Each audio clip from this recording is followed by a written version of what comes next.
Om Namo Bhagavate Vasudevaya. Om Namo Bhagavate Vasudevaya. Narayana Namaskritya Naram Chaiva Narottamam Devim Saraswatim Vyasam Tato Jayam Dite Nashtaprayeshu Abhatreshu Nityam Bhagavata Sevaya Bhagavati Uttam Shloke Bhaktir Bhavati Naistike. So continuing with the discussion on Srimad Bhagavatam, Canto 3, Chapter 7, further inquiries by Vidura, text number 4 onwards.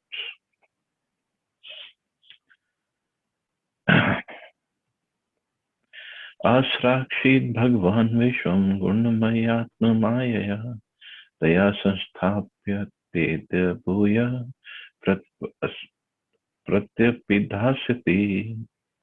By his self-sheltered potency of the three modes of material nature, the Lord has caused the creation of this universe. By her, he maintains the creation and conversely dissolves it again and again. This cosmic universe is created by the Lord for those living entities who are carried away by the illusory thought of becoming one with him by imitation. The three modes of material nature are for the further bewilderment of the conditioned souls. The conditioned living entity, bewildered by the illusory energy, considers himself a part of the material creation due to forgetfulness of his spiritual identity. And thus he becomes entangled in material activities, life after life. This material world is not for the purpose of the Lord himself, but is for the conditioned souls who wanted to be controllers due to misuse of their God-gifted minute independence.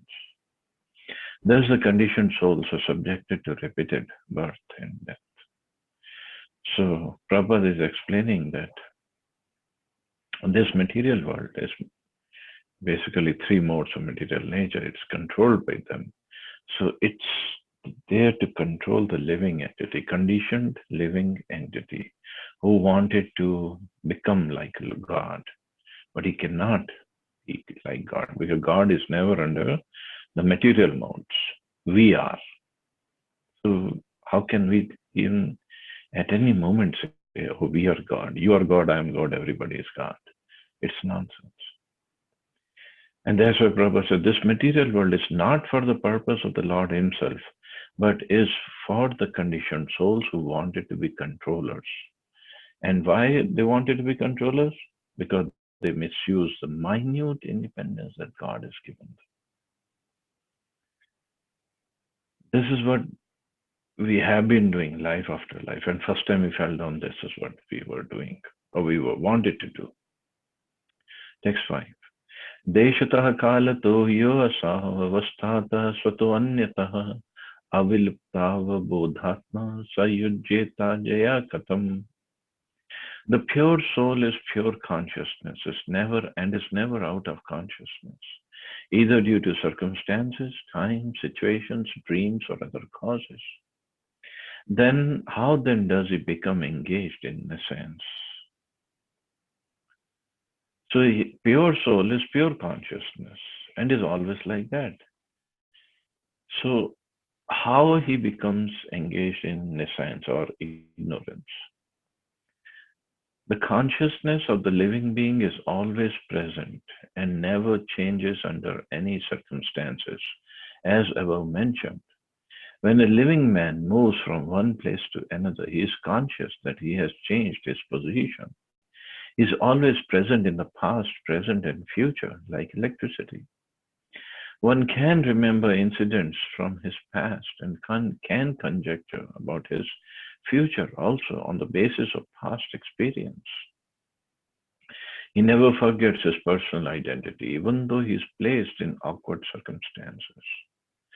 How then can the living entity become forgetful of his real identity as pure spirit soul and identify with matter, unless influenced by something beyond himself? Nice example Prabhupada is giving. A living man, when we move from one place to another, suppose we go from Delhi to Vrindavan or Delhi to America, for example. But the person never forgets where he came from and where is he going and what he was doing earlier, what is he doing now. So the question is, how does he forget that he was a pure soul in the spiritual world? And Prabhupada saying then there must be somebody more powerful than the living entity that making him forget. The conclusion is that the living entity is influenced by the avidya potency, as confirmed in both the Vishnu Purana and the beginning of Srimad Bhagavatam. The living entity is mentioned in Bhagavad Gita as Paraprakriti, and in the Vishnu Purana, he is mentioned as a Parashakti. He is part and parcel of the Supreme Lord as potency and not as the potent. The potent can exhibit many potencies, but the potency cannot equal the potent at any stage.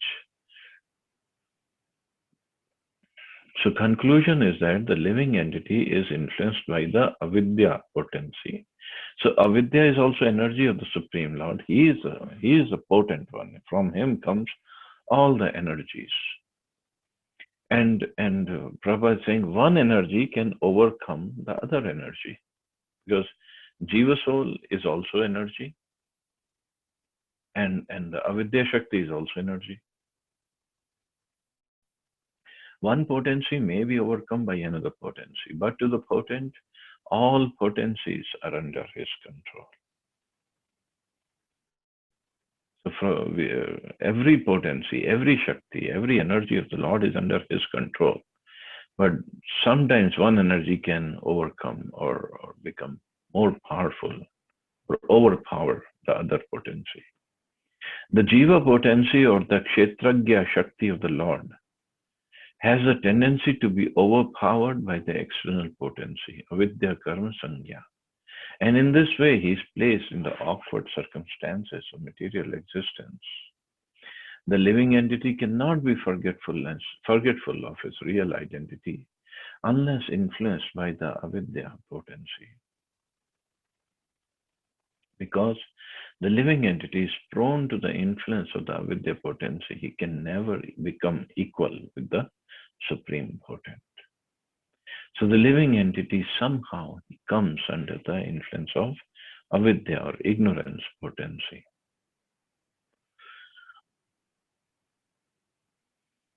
Text number 6. Bhagvaneka evaisha sarvakshetreshva avastita amushya durbhakatvam va klesho va karma bhikutaha. The Lord as a super soul is situated in every living being's heart.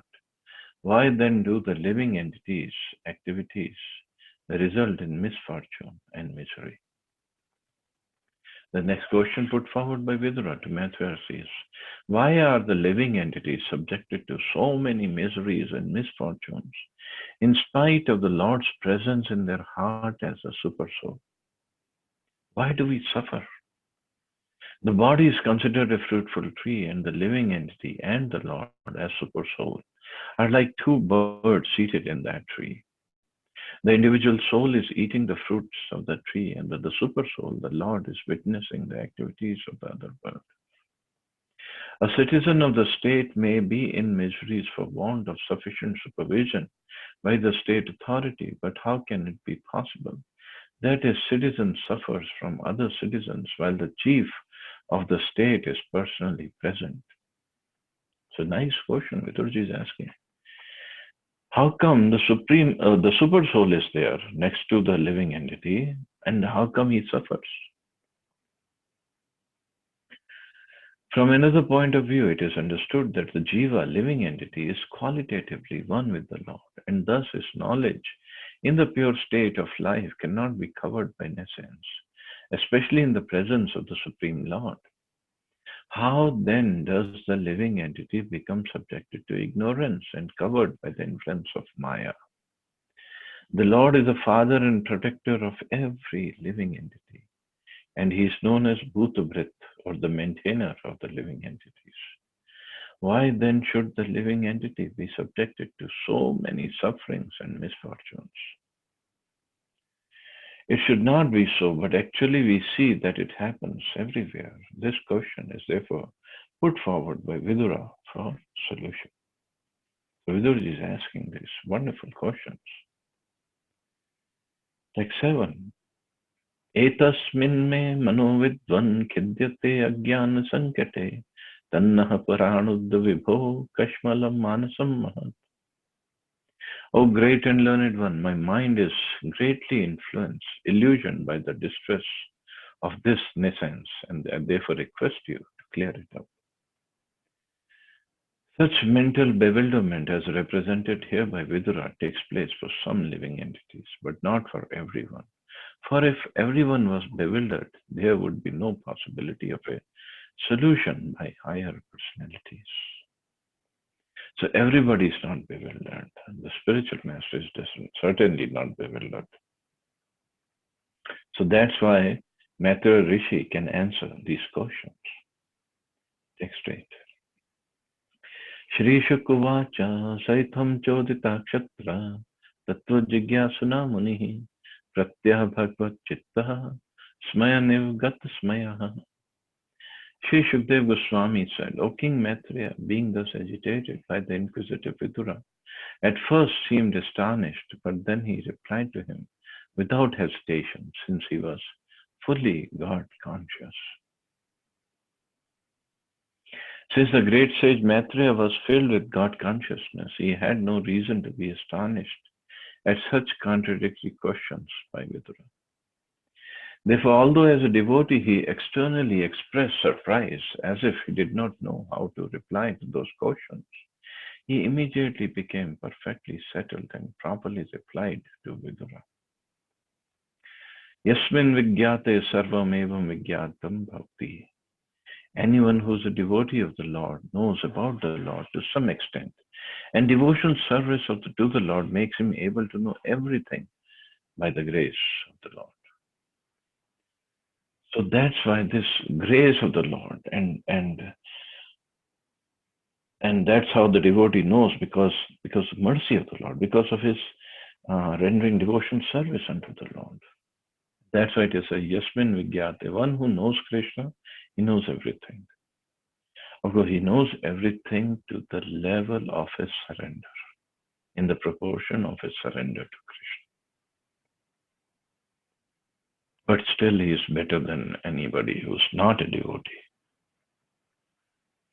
Although a devotee may apparently express himself to be ignorant, he is full of knowledge in every intricate manner or matter. Next 9. Maitreya Vacha Seyam Bhagavato Maya Yannayan Viruddhyate Ishwarasya Vimuktasya Karpanyam Utbandhanam. Shri Maitreya said, certain individual souls put forward the theory that the Supreme Brahman or the personality of Godhead is overcome by illusion or Maya, and at the same time they maintain that he is unconditioned. This is against all logic. Sometimes it appears that the Supreme Personality of Godhead, who is 100% spiritual, cannot be the cause of the illusory potency which covers the knowledge of the individual soul. But factually, there is no doubt that the illusory external energy is also part and parcel of the Supreme Lord. When Vyasadeva realized the Supreme Personality of Godhead, he saw the Lord along with this external potency which covers the pure knowledge of the individual living entities. So one potency overcomes the other potency. Why the external energy acts in this way may be considered as follows, as analyzed by great commentators like Vishwanath Chakravarti Thakur and Srila Jiva Goswami. Although the material illusory energy is distinct from the spiritual energy, so somebody asked this question about Mahamaya and Yogamaya. So material energy is Mahamaya and spiritual is Yogamaya. It is one of the many energies of the Lord, and thus the material modes of nature, the mode of goodness, etc., are surely qualities of the Lord. The energy and the energetic personality of Godhead are not different, and although such energy is one with the Lord, he is never overpowered by it. Although the living entities are also parts and parcels of the Lord, they are overcome by the material energy. So this is little bewildering, because living entity is part and parcel of Lord, and it is supposed to control, or um, I don't want to say control in the wrong way, but it's not supposed to be under the material energy, Mahamaya, but somehow it becomes weak and then it comes under the material energy. The inconceivable Yogam Eshwaram of the Lord, as mentioned in Bhagavad Gita, is misunderstood by the froggish philosophers. Again, the froggish philosophers, the Kupamanduk. In order to support a theory that Narayan, the Lord himself, becomes a Daridra Narayan, a poor man, they propose that the material energy overcomes the Supreme Lord. But the material energy can never overcome the Supreme Lord. Srila Jiva Goswami and Srila Vishwanath Chakravarti Thakur, however, offer a very nice example in the explanation. They say that although the sun is all light, the clouds, the darkness and snowfall are all part and parcel of the sun. Without the sun, there is no possibility of the skies being overcast with clouds or darkness, nor can there be snowfall on earth. Although life is sustained by the sun, life is also disturbed by darkness and snowfall produced by the sun. So life is sustained by the sun, life is also disturbed by the darkness. It's also a fact that the sun itself is never overcome by darkness, clouds, or snowfall. So sun is never overcome by the darkness. Darkness means when the clouds come in between our eyes and sun, the sun gets covered. But actually, no, sun does not get covered. Our eyes get covered. Even if it's an overcast day, it's cloudy, and if we take a flight and we go, the commercial flight generally takes a level higher than the clouds. So when the flight is there above the clouds from Earth perspective, one can easily see the sun. There's no problem. Everything is clear. So because of cloud, the sun doesn't get covered. Sun is too big to get covered. Because of clouds, our eyes get covered, and we say that there is no sun. Only those who have a poor fund of knowledge say that the sun is covered by a cloud or by darkness. Similarly, the Supreme Brahman or the Para-Brahman, the personality of Godhead, is always unaffected by the influence of the material energy. Although it's one of his energies, Parasya Shaktir Vivideva Shruyate. So he is unaffected, but we get affected.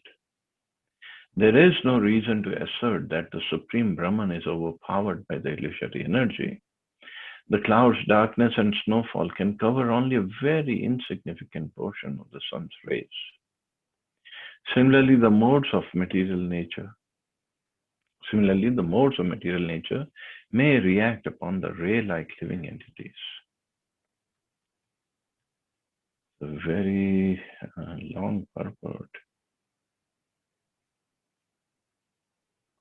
But Prabhupada is trying to make this point that there's a Supreme Lord, there's living entity, and then there is material energy, Maya.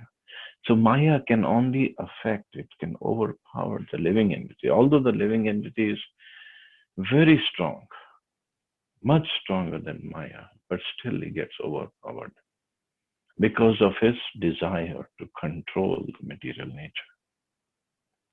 If he gives up this desire, that is called renunciation. If a living entity gives up this desire to lord it over the material nature, he slowly becomes pure, and means his consciousness gets purified, and he becomes in the desire perspective, he becomes equal with the Lord. Of course, he never becomes the Lord, but he can become equal in certain aspects. And when he becomes equal with the Lord, the same Maya comes under his jurisdiction then. He's not controlled by Maya, but Maya gets controlled by that kind of living entity who's pure. The Lord is a master of the material energy, but the living entities are in the conditioned state, controlled by material energy. That is a version of Bhagavad Gita. So, yeah, it's a long purport. Maybe you all can read it. So I'll stop here actually and see anybody has any questions or comments.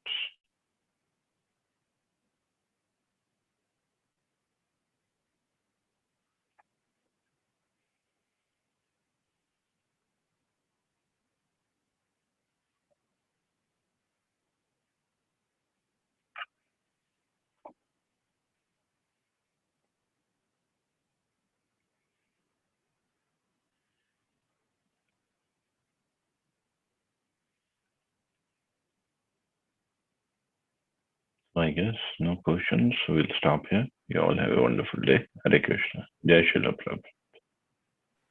Jai Shri Krishna. Hare Thank Krishna. you very much. Thank So you.